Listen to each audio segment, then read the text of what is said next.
but please carry cyanide with you, because if you are found here, you will be killed. So before you are killed, you should kill yourself, literally. She didn't say in as many words, but cyanide means that only.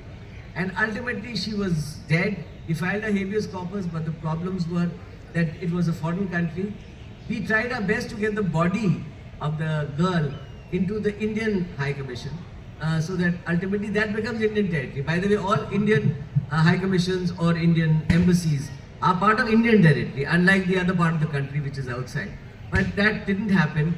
But there we did fight, and we did get rulings on the fact that you have a right of habeas corpus, that is for the production of a body of a person, and a person cannot be removed like that. So Shanti Bhushan had opposed us in Supreme Court, and this is a long time back. But it kept such a dent. And the recent past, live-in relationship, so Chiranjeevi's daughter ran away, got married in fact, and came to Delhi and asked for a protection order. I was in fact gallivanting somewhere in Himachal when I got a call that you need to get protection. So, well, we moved the Delhi High Court, we got protection. And after that, I got threats. I got threats of everybody from top to toe, including Chiranjeevi's family, including people from abroad, because he had a fan following of the greatest daughter. Well, anyway, the story goes in another way at the end of the day. At the end of the day, they broke up. They had a child. They made me the godmother. Thereafter, they got separated, they got divorced, they came to me for the divorce. I said, run away. I've done too much for you, I refuse to go into any other proceeding. She got remarried to a boy of her father's choice in a gold sari. I still remember that. I looked at that and said, well, good for her. But honor killing is something that really is almost today, at least conceptually, a matter of the past. Finally, we moved to the Supreme Court. The Supreme Court put down guidelines. You know, all this concept of same marriage in the same gotra, in the same family, in the same caste, the way people have thought, is a matter of yester thought.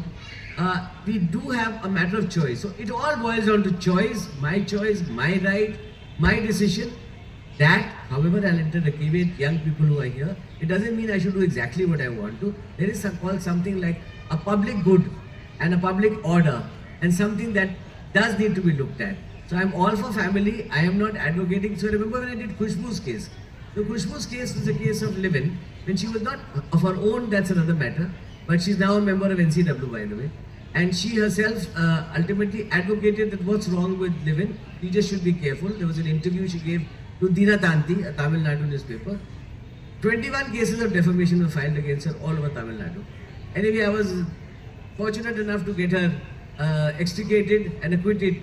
In fact, the cases were quashed by the Supreme Court in a scathing judgment of the Madras High Court. But ultimately, I am not saying that we or anybody has the right to say what you should do.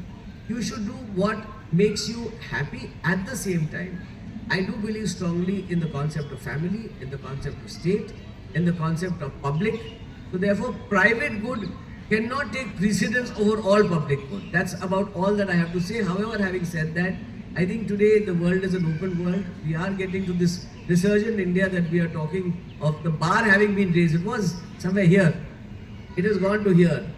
We have some more glass ceilings to break, but a lot of them have been really taken over, and I'm proud to say that the judiciary, the justice delivery system has done a fair bit in all directions for that.